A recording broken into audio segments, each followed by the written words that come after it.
Tuesdays with Morrie, An Old Man, a Young Man, and Life's Greatest Lessons by Mitch Albom.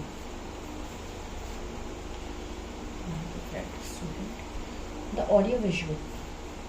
In March of 1995, a limousine carrying Ted Koppel, the host of ABC TV's Nightline, pulled up to the snow-covered curb outside Morrie's house in West Newton, Massachusetts. Morrie was in a wheelchair full-time now, getting used to helpers lifting him like a heavy sack from the chair to the bed and the bed to the chair. He had begun to cough while eating. Chewing was a chore. His legs were dead. He would never walk again. Yet he refused to be depressed. Instead, Morrie had become a lightning rod of ideas. He jotted down his thoughts on yellow pads, envelopes, folders, scrap paper. He wrote bite-sized philosophies about living with death's shadow. Accept what you are able to do and what you are not able to do. Accept the past as past without denying it or discarding it. Learn to forgive yourself and to forgive others. Don't assume that it's too late to get involved. After a while, he had more than 50 of these aphorisms. Which he shared with his friends. One friend, a fellow Brandeis professor named Morrie Stein, was so taken with the words that he sent them to Boston Globe reporter, who came out and wrote a long feature story on Morrie. The headline read, "A Professor's Final Course, His Own Death." The article caught the eye of a producer from the Nightline show who brought it to Koppel in Washington. "Take a look at this," the producer said. Next thing you know, there were cameramen in Morrie's living room and Koppel's limousine was in front of the house.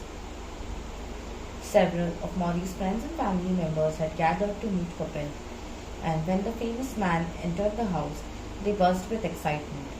All except Morrie, who wheeled himself forward, raised his eyebrows, and interrupted the clamor. Clamor is loud and confused noise, with his laughs, singing, with his high and sing-song voice. "Ted, I need to check you out before I agree to do this interview." There was an awkward moment of silence, and then the two men were ushered into the study. The door was shut. "Man," one friend whispered outside the door, "I hope Ted goes easy on Morrie." "I hope Morrie goes easy on Ted," said the other. Inside the office, Morrie motioned for Koppel to sit down. He crossed his hands in his lap and smiled. "Tell me something close to your heart," Morrie began. "My heart?" Koppel studied the old man. "All right," he said cautiously, and spoke about his children. They were close to his heart, weren't they? "Good," Morrie said. "Now tell me something about your faith." Koppel was uncomfortable. "I don't usually talk about such things with people I've only known a few minutes." "Ted, I'm dying," Morrie said, peering over his glasses. "I don't have a lot of time here." Koppel laughed. "All right. Faith." He quoted a passage from Marcus Aurelius, something he felt strongly about. Morrie nodded. Now let me ask you something," Koppel said. "Have you ever seen my program?" Morrie shrugged. "Twice, I think." "Twice, that's all?" "Don't feel bad. I've only seen opera once." "Well, the 2 times you saw my show, what did you think?" Morrie paused. "To be honest?" "Yes. I thought you were a narcissist." Koppel burst into laughter. "I'm too ugly to be a narcissist," he said.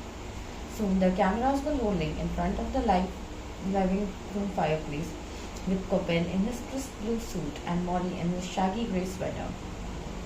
He had refused fancy clothes or makeup for this interview. His philosophy was that death should not be embarrassing. He was not about to powder its nose, because Morrie sat in the wheelchair. The camera never caught his withered legs, and because he was still able to move his hands, Morrie always spoke with both hands waving, and he showed great passion when explaining how you faced the end of life. "Ted," he said, "when all this started, I asked myself, am I going to withdraw from the world like most people do, or am I going to live? I decided I'm going to live, or at least try to live, the way I want, with dignity, with courage, with humor, with composure." There are some mornings when I cry and moan myself. Some mornings I am so angry and bitter. But it doesn't last too long. Then I get up and I say, I want to live.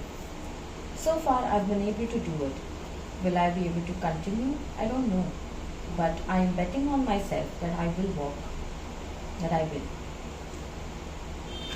I'm so sorry. That I will. Coppell seemed extremely taken with Morrie. He asked about the humility that death induced. Well, Fred, Morrie said accidentally, and then he corrected himself. I mean Ted.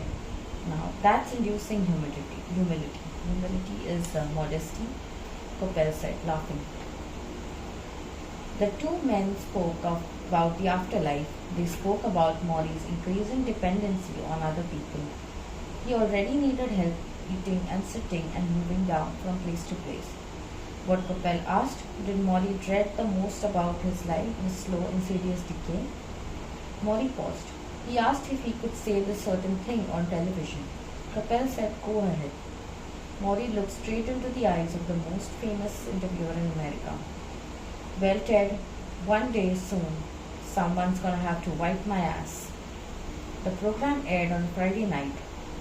It began with Ted Coppell from behind the desk in Washington, his voice booming with authority. Who is Morrie Schwartz? He said, and why by the end of the night there are so many of you who are going to care about him? 1,000 miles away in my house on the hill, I was casually flipping channels. I heard these words from the TV set. Who is Morrie Schwartz? And I went numb.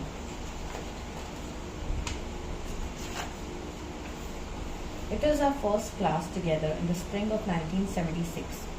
I entered Morrie's large office and noticed the seemingly countless books that lined the wall, shelf after shelf. Books on sociology, philosophy, religion, psychology. There's a large rug on the hardwood floor and a window that looks out on the campus top. Only a dozen or so students are there, fumbling with notebooks and syllabi. Most of them wear jeans and earth shoes and plaid flannel shirts. I tell myself it will not be easy to cut a class this small. Maybe I shouldn't take it.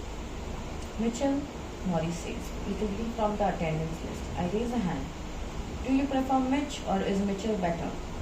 I have never been asked this by a teacher. I do a double take at this guy in his yellow turtleneck and green corduroy pants, and the silver hair that falls on his forehead. He is smiling. Mitch, I say. Mitch is what my friends call me. Well, Mitch it is then, Morrie says, as if closing a deal. And Mitch? Yes? I hope that one day you will think of me as your friend.